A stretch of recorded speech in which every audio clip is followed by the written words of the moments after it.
Write first question 1, C is your answer, and then whatever is written.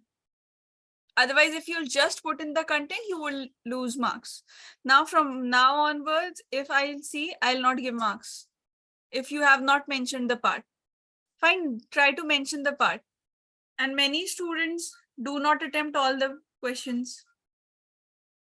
Think all your papers are of 27 marks, mostly 27, 26 marks, like this only.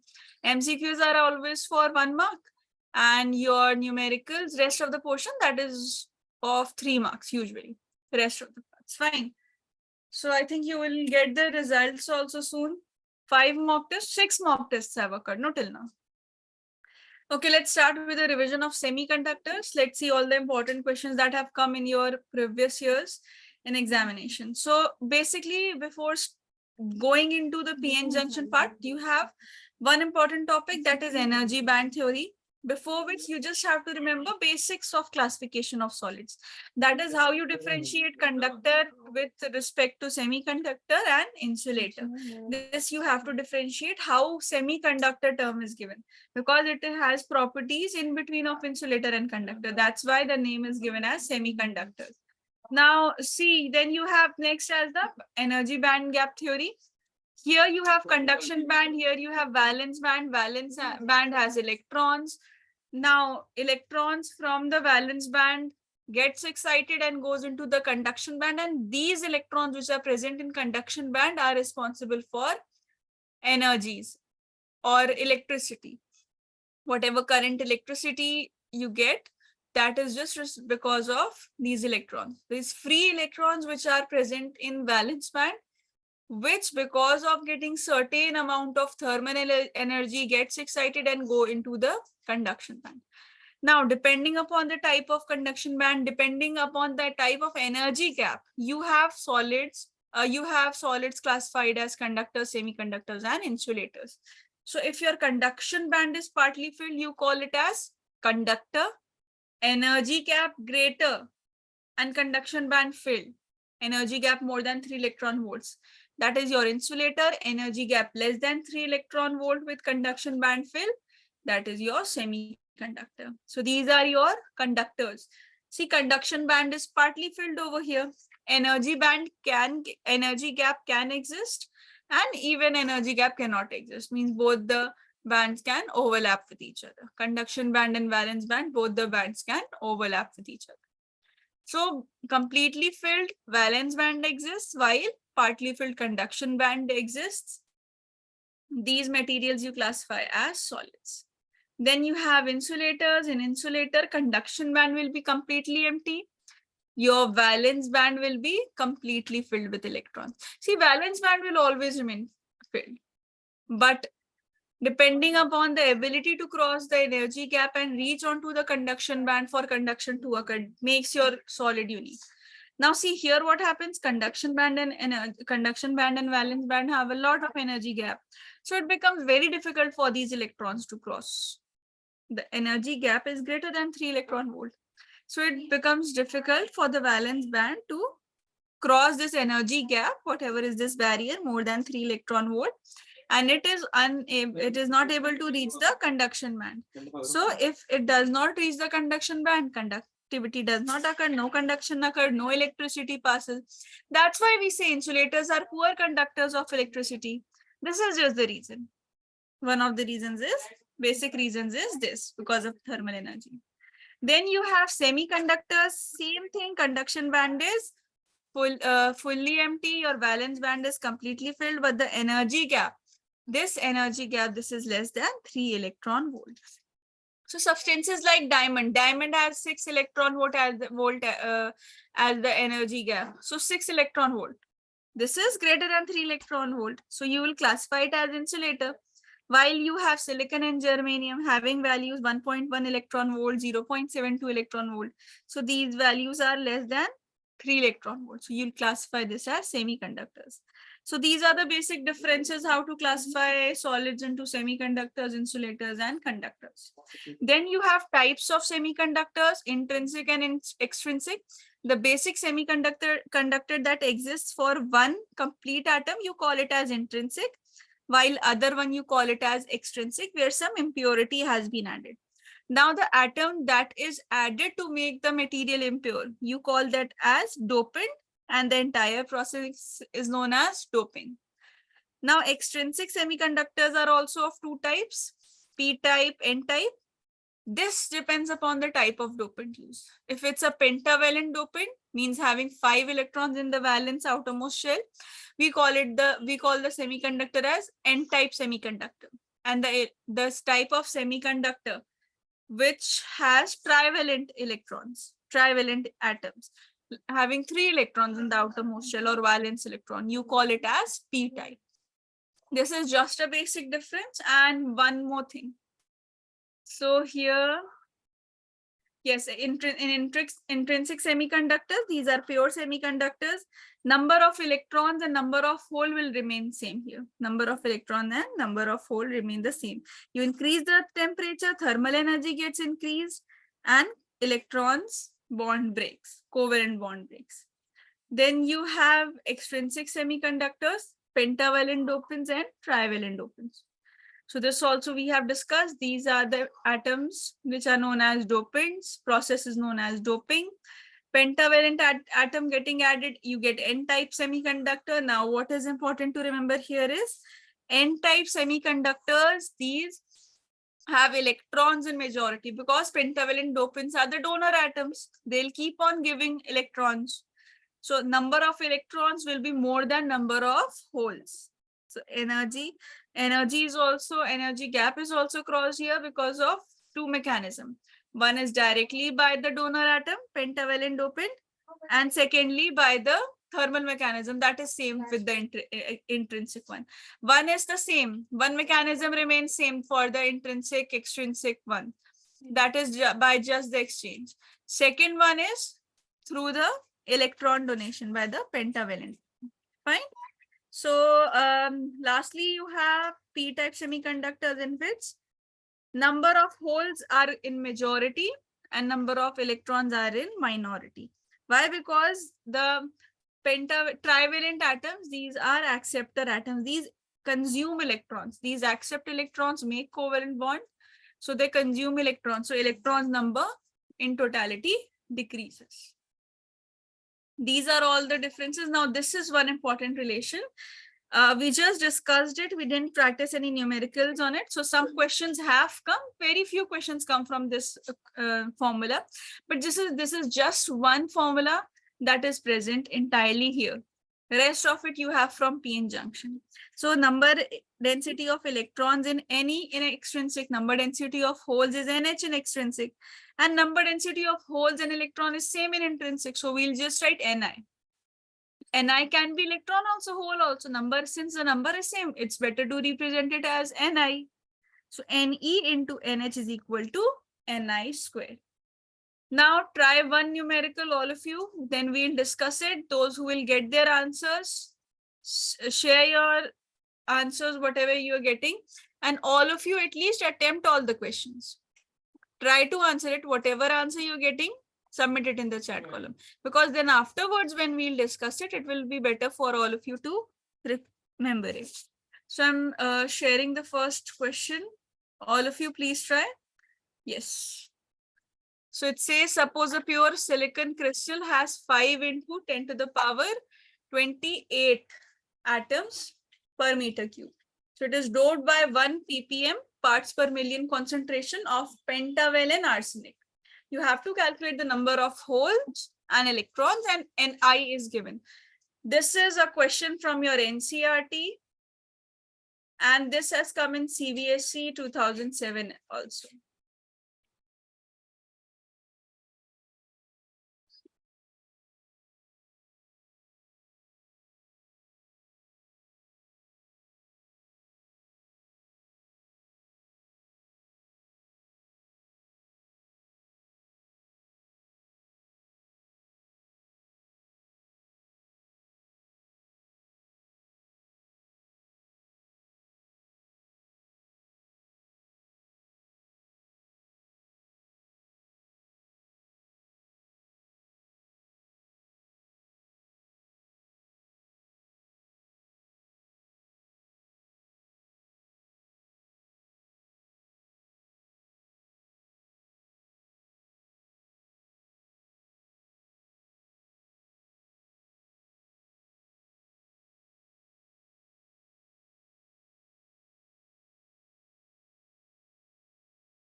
ppm. Ppm means 1 part per million. 1 million is 10 to the power 6. So number density of pentavalent arsenic atoms calculate by using this relation only, 1 part per million. So do not use 5 into 10 to the power atoms directly. Take out part per million from it. Means from 1 million how much atoms will be. Number density basically. All right.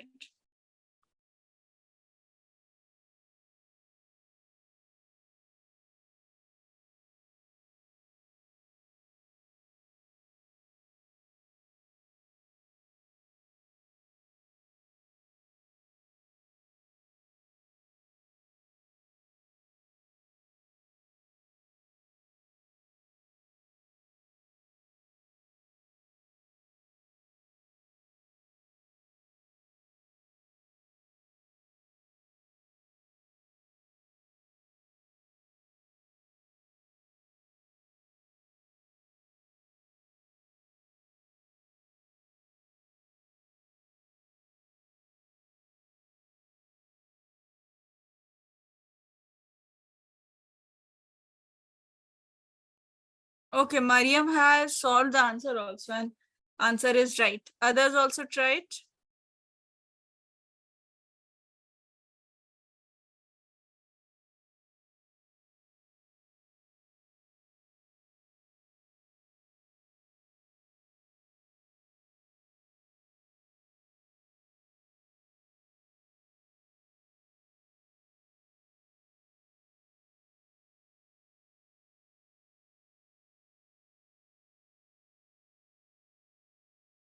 Okay, let me discuss it. So it says, suppose a pure silicon crystal has, yes, Imad, your answer is right. Correct answer. So 2 students have answered, Mariam and Imad. Oh, okay. 2 minutes more I'll give. Fine. So after 2 minutes, I'll discuss.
Yes, number density of electrons and number density of holes. Good.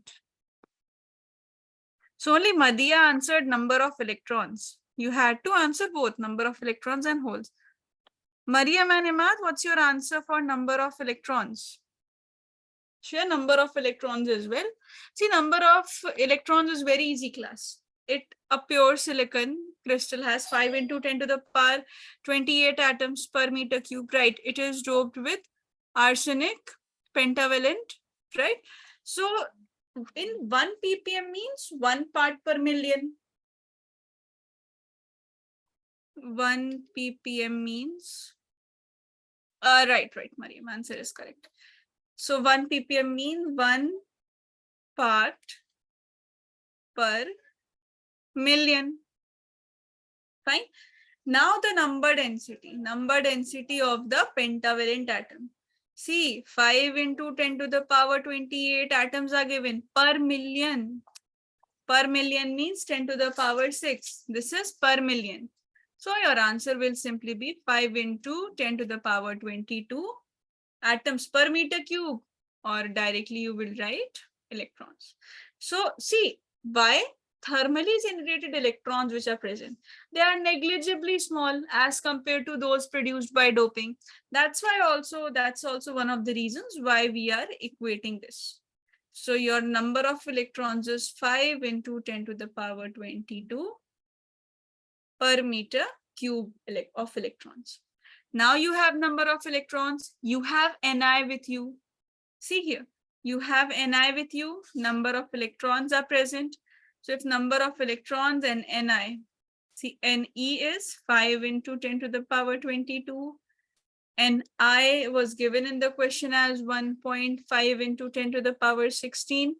So Ne into Nh is equal to Ni square. So from here, Nh will be Ni square is 1.5 into 10 to the power 16 whole square by 5 into 10 to the power 22. So that will be 4.5 into 10 to the power 9 per meter. Note it down, note down the solution. Some more questions we'll see from this part only, or whatever questions have come from this part. This Ne is equal to Ni, basically intrinsic and extrinsic semiconductors. Let us finish that off, then only we'll move on to p-n junction.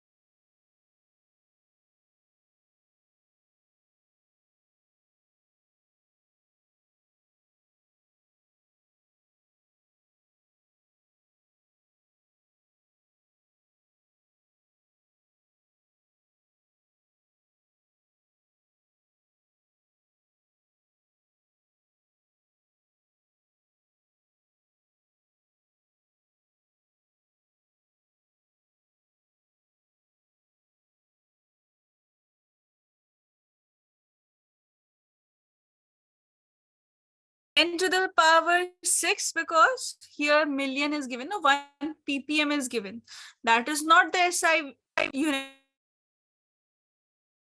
right?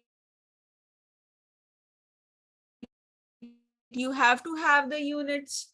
I think ppm and all these you must have studied in mole concept in your 11th class. So that is why we are dividing, because it is given in the question, it is doped by 1 ppm concentration of pentavalic arsenic. So just take the amount that has been doped. If it is doped, you have to divide the term. No, the entire term has been doped by certain atoms. So divide it to see whatever amount is left.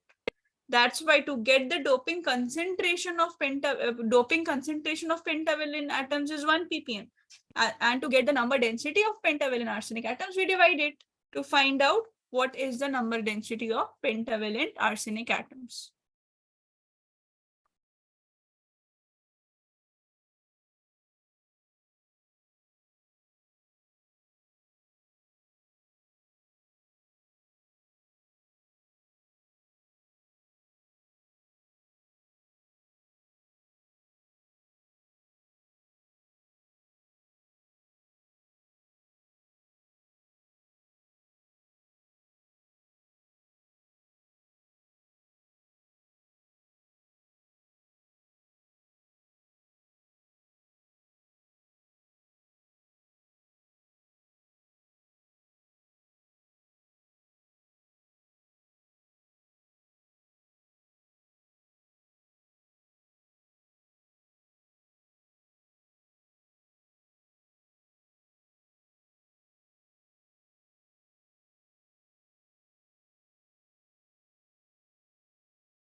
All those will complete the writing part over. You can try with the second question.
Mention the reason as well. Mention the reason as well for first part, Madiha.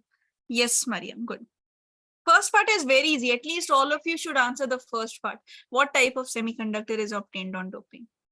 We have discussed this entire portion also right now before beginning with questions. So first part, at least all of you should answer. You should be able to identify whether it's N-type, P-type or intrinsic semiconductor.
See class, this is also a previous year question only. This came in 2005 last. So most of you have answered it correctly, the first part. Some of you have answered it as intrinsic semiconductors and some have answered as n-type. See, a semiconductor has equal number of electrons and hole. That means it was an intrinsic semiconductor. Now it has been doped. Once doping term is used, no, then get confused whether it is N or P type, but do not have any confusion regarding its intrinsic or extrinsic. Doping has been initiated, it is extrinsic. Now, how to determine whether it's P type or N type? That will be determined by the impurity concentration. If hole is more, you have P type, electrons are more, you have N type. Look in the question. It says on doping with a certain impurity, the hole concentration increases.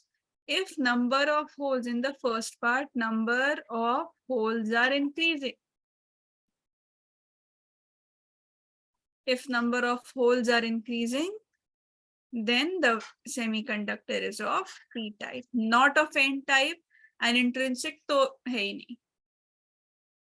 Yes, yes, good Ahmad. And like this only, write proper answers in your answer sheet as well, all of you. Mention the reasons. In one marker also, do mention the reason. Especially in fifth mock test, most of you have not attempted well. And I think concentration only one student has attempted, no?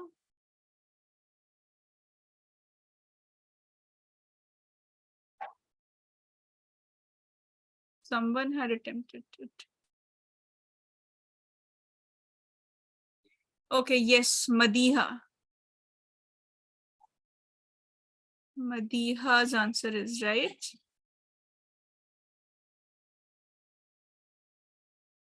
Others also tell the number of hole concentration. See, for hole concentration, no, use simply the relation Ne into NH is equal to Ni square. From there, get it. This is easy. Second part is also not very difficult. Use the relation.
Yes, that is Ni. Ni is C, number of intrinsic concentration. And intrinsic is when holes and electrons are equal. So 2 into 10 to the power 8 is Ni. Now calculate.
Yes, so Samaira, Fahad, and Madiha.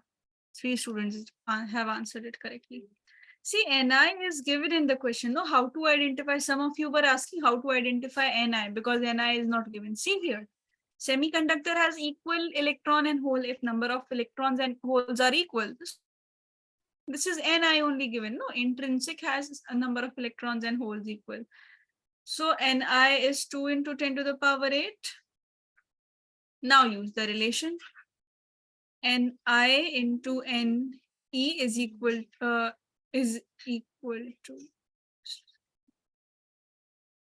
Ni square is equal to Ne into NH. So you have to get Ne. Ne will be number of intrinsic, that is 2 into 10 to the power 8. Whole squared, number of holes are also given, 4 into 10 to the power 10.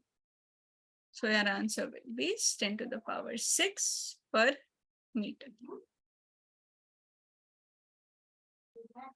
Those who have completed, you can try with the first one. Those who have not, write the solution, then try the next one. At least this you should be able to answer. This pure silicon one.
Is it audible now?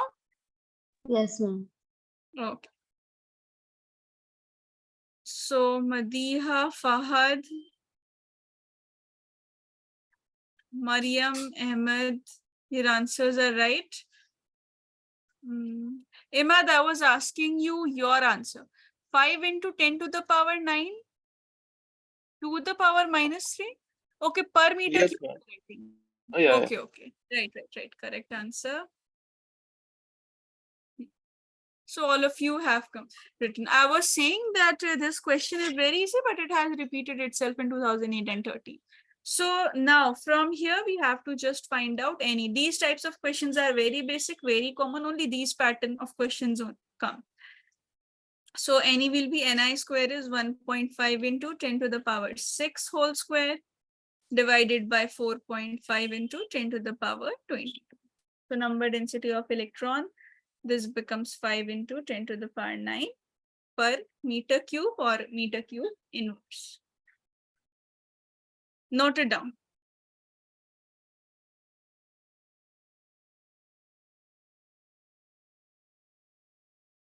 Yes, Fahad, from this part, no, you just have to remember this formula.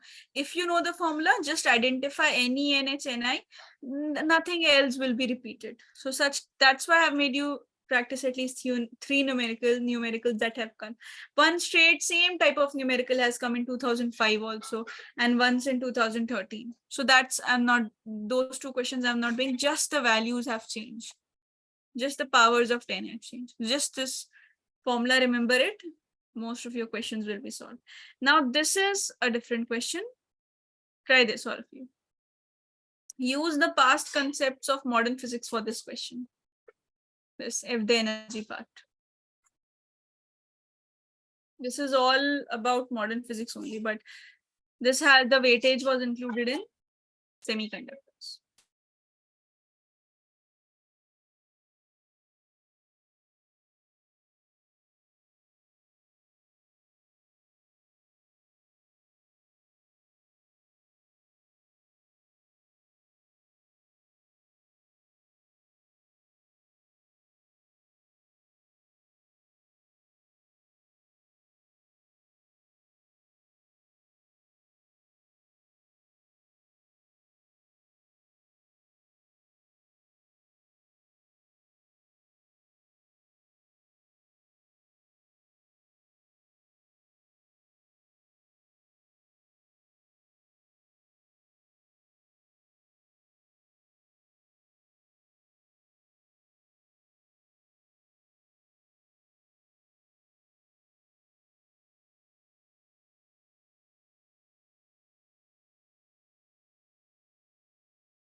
Yes, any answers? Nobody has answered till now.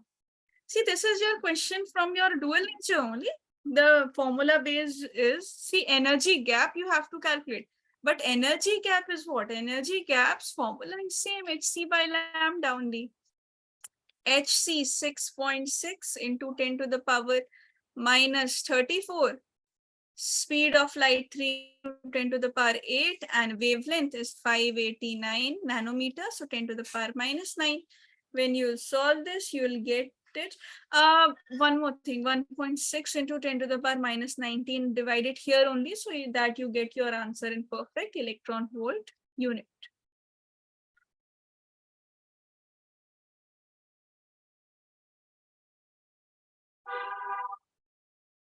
Note it down, try the next question. See class, this is also based on the previous one only, which we have done. At least try the third one. Yes, Imad, yes.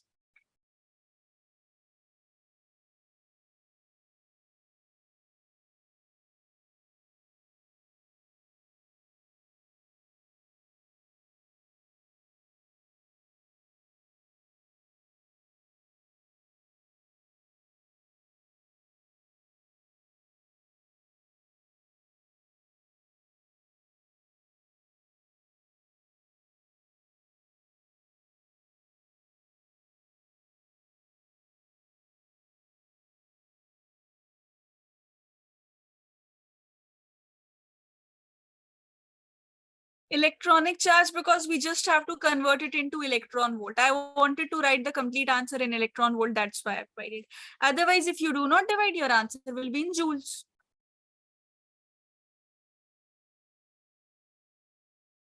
You can calculate it in joules also if it is not specified. Otherwise, you can leave your answer in electron volt as well.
Yes, yes, same as wavelength. See, what you have calculated in the previous part, you just have to reverse it. Is the material P type or N type? That you have to determine. See, excitation of electrons from the impurity level to the conduction band increases electron density to the conduction band. So as electrons are the majority charge carriers, this material is directly an N type semiconductor. This is of no question. At least try to identify this. 1 marks are usually stored for this. Then you have 2 marks for the calculation part. E is equal to hc by lambda. Lambda you have to write, that will be hc divided by the energy, that is 6.67 into 10 to the power minus 34. Speed of light 3 into 10 to the power 8. Energy 30 mega electron volt. So this 30 mega electron volt, this will be 31.6 into 10 to the power minus 22, right?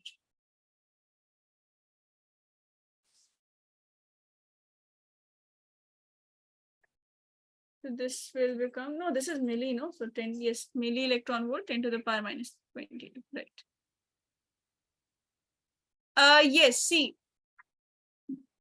it is saying find the maximum wavelength of light so that electrons of impurity level is just able to jump into conduction band.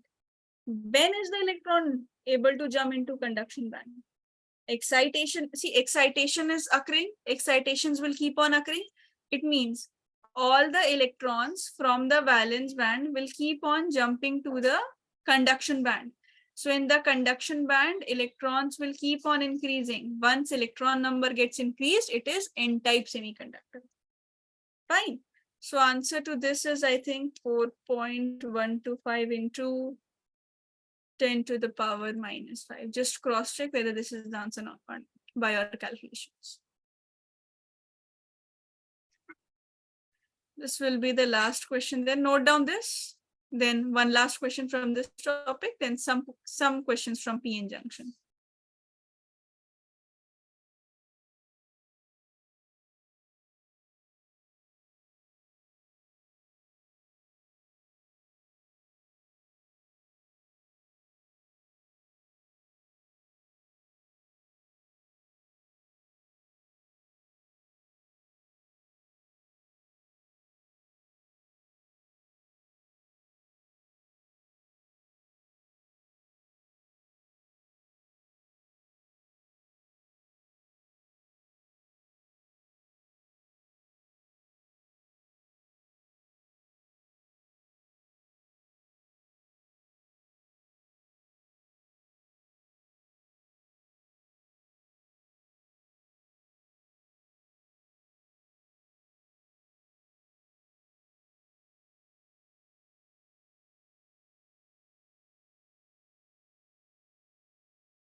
No, some more questions are there from PN junction part. Identification, few questions are there from graph part also. That we'll see. Let's discuss this. See, identify the new semiconductor obtained. Which semiconductor this will be? See, electron concentration increases after doping. So this is N type. No, not P type. Electron concentration increases. No, it is written electron concentration is increasing. So N type. And you have to calculate the new hole concentration. So you use this relation only. Ne into NH is equal to Ni square. So from here, NH will be Ni square divided by Ne. And I is given as 6 into 10 to the power 8 whole square by Ne 9 into 10 to the power 12. So you get 4 into 10 to the power 4. How does energy gap keep varying? See, energy gap always decreases with doping, remember. Energy gap decreases with doping, always. Quickly note down the solution. Some questions from PN junction part we'll do, and we'll complete with semiconductors. So tomorrow we'll start with wave optics, wave and ray. 2 optics unit will start tomorrow.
Yes, yes. If hole was increasing, then it would be P type, right? So by just looking at the statements, you have to identify this part.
See, doping means you have a crystal atom, you have a crystal lattice with you, let's say silicon. So entire atoms are bounded with silicon atoms only.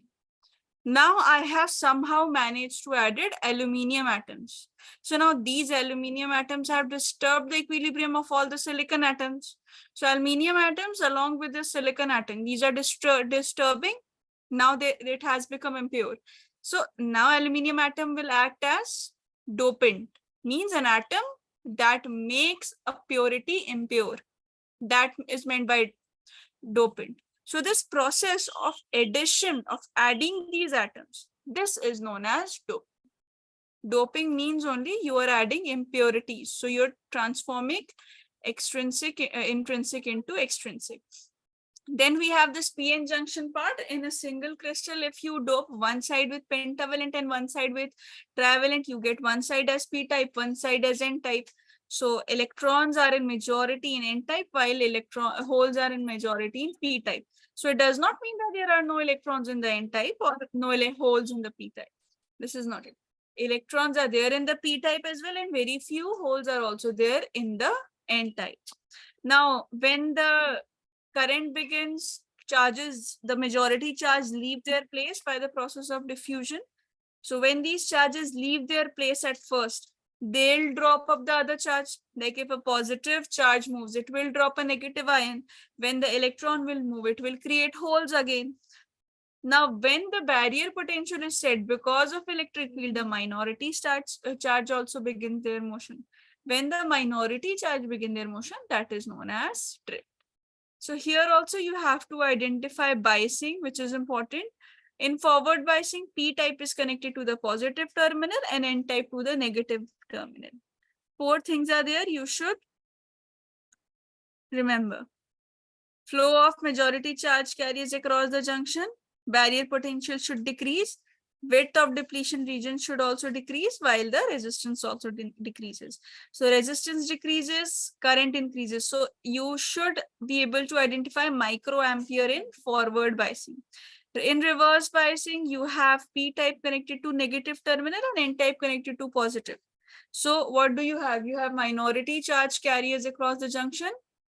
Barrier potential increases, width of depletion region increases, and resistance also increases. Fine. So these portion we have done. Graph also we had done. Just let us see. See, this is the graph, characteristic graph of forward biasing. Here, current will increase linearly with voltage. Both of them will obey Ohm's law. Ohm's law will be obeyed till here. Current and voltage will be directly proportional to each other. But a certain point will come after which current rapidly increases. That is known as knee voltage. This particular point is known as knee voltage, valid for forward biasing. For reverse biasing, same thing, but that voltage is known as breakdown voltage. So 1 or 2 questions still are there. First, do this question. Easy question. All of you at least try to attempt this. All of you should answer. Most of you have not even attempted to answer. Anushka, answer from you. Emin, Jiva, Sakina, all of you also should try at least 5th one.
Yes, class. This is based on identification of forward and reversed. See, this is, here you have P type, here you have N type.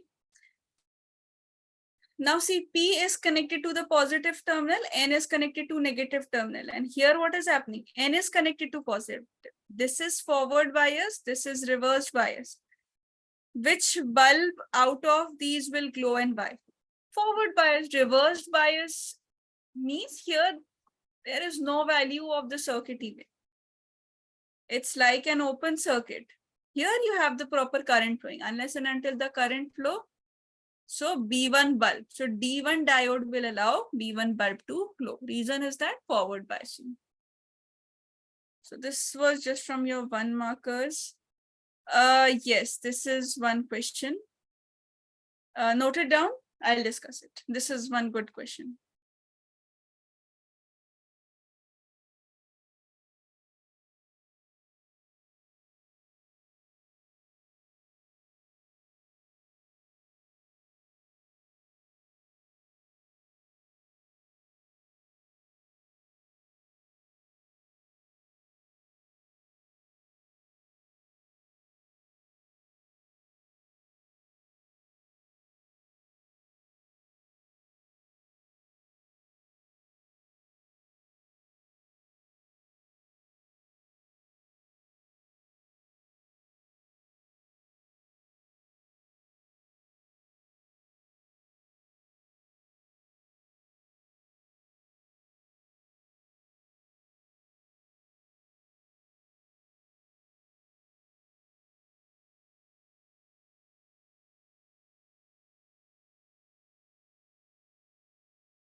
See, how do we solve this question?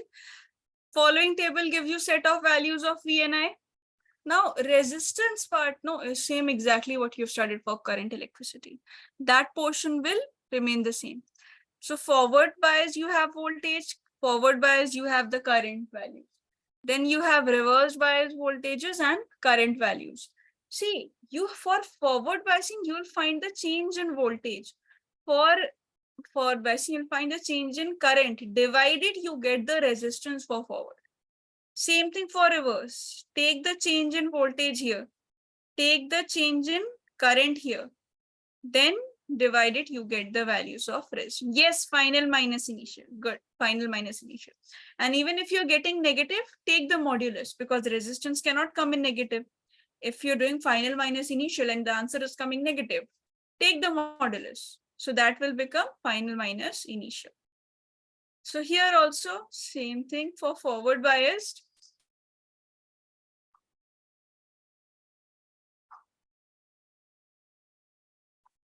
Delta V by delta I. So see, delta V will be 2.4 minus 2.0.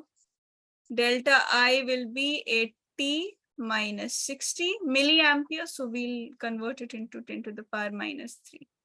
So that will be 0.4 by 20 into 10 to the power minus 3. That will be how much? 20, right? Yeah, 20 ohms. Then for reverse also, same thing. Delta V by delta I.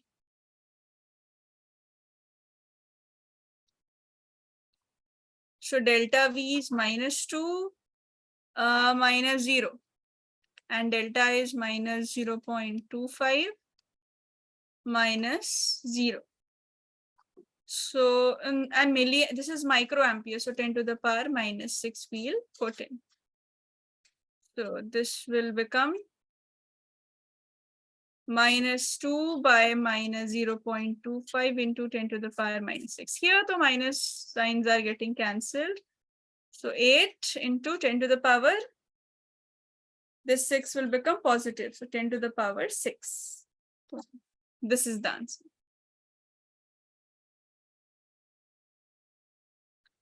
How 10 to the power minus 3? Here, because it is given in milliamperes. This is given in milliamperes. So that's why we are converting into amperes.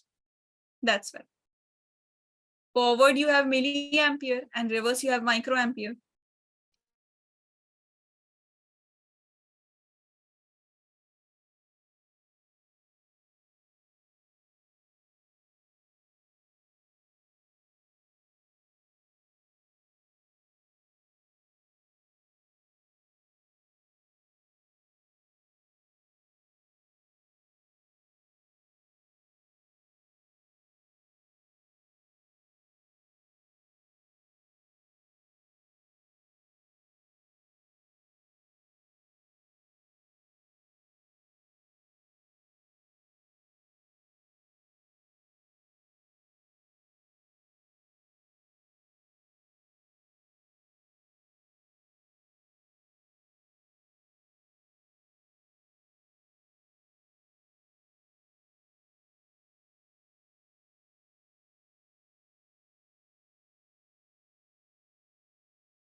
This is the last question from your semiconductors. Note down this graph. You have to find out current and 50 at 15 milliamperes. This is it. And voltage is given minus 10 volts. So here you have to find out the resistance for both of these conditions. Remember final minus initial one. Same way you will get the answer.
Yes, same way like the previous.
Final minus initial means the above quantity minus the below quantity. Now try it.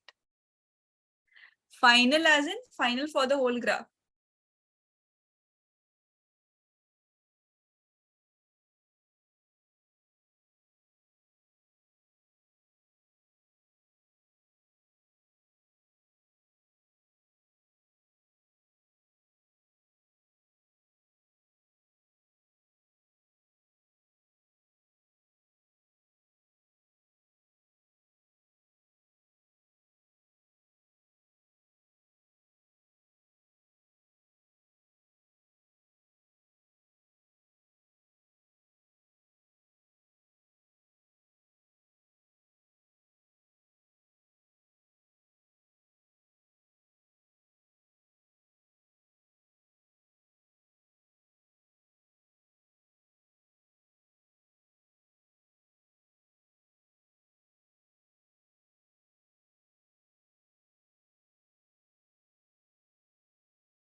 See, let me discuss it.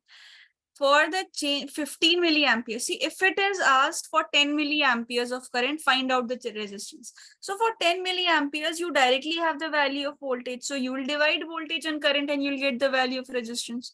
Same way will go for 20 milliamperes as well. You can see here is a discrete value 0.8. So you will divide 0.8 by 20, you get the value of resistance. For 15 milliamperes, do you see any value in the x-axis? Voltage. No value is provided, right? So if no other value is provided, yes, Fahad, right answer. So if no other value is provided, now will we calculate? So that in such cases we do the above quantity, one greater quantity subtracted to the lesser quantity. So here it will be C. For the first part, this will become change in resistance will become change in voltage, and this is for forward. By the graph you can identify by change in current. So change in voltage is 0.7, no, 0.8 minus 0.5. This is 0.8 minus 0.7. 0.8 minus 0.5. This is 0.8 minus 0.5 by current is 20 minus 10. So this is in milliamperes, 10 to the power minus 3. Yes, 0.8 minus 0.7. So you'll get your answer, final answer as 10 ohms, right? 0.3, you get it here as 0.3. So 1.5, around 10, you should get the answer. Just see the calculation, whatever exact answer you're getting, let me know. And for see here, this is simple. For second part, current is directly given. For reverse biasing, delta V by delta I directly is mentioned. Second, no, not 0. See, why 0? 10 volt is given. Minus 10, leave it, take the modulus. 10 volt is given. And current is 10 to the power minus 6. So that becomes 10 to the power 7 ohms, not 0. Because for minus 10, you have the value minus 1 microampere. So minus sign, even if you put, these will get cancelled. Otherwise, you can directly take the modulus for resistance. Quickly note it down. All of you text me done in the chat column once you've completed. Any doubts from the entire dual nature of radiation and matter, nuclei, atoms, semiconductors, do let me know. If you have questions, you can send it in the group also. You can send me in personal also, as well as you can ask in the class. So next time for tomorrow's we'll be starting with optics. So then we can, rest of the Jan, in the month of Jan, we can complete first book. So those who have completed, you can leave. Those who are writing, you can stay.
Second part, same thing. See, voltage's value you have here. Look, this is voltage's value. See, for this particular voltage, what is the value of current? Current's value is minus 1 microampere. So voltage divided by current, 10 volts divided by 1 microampere, or you can say 10 volts divided by 10 to the power minus 6. This is 10 to the power minus 6 here. So that made it 10 to the power 7. Clear? Yes.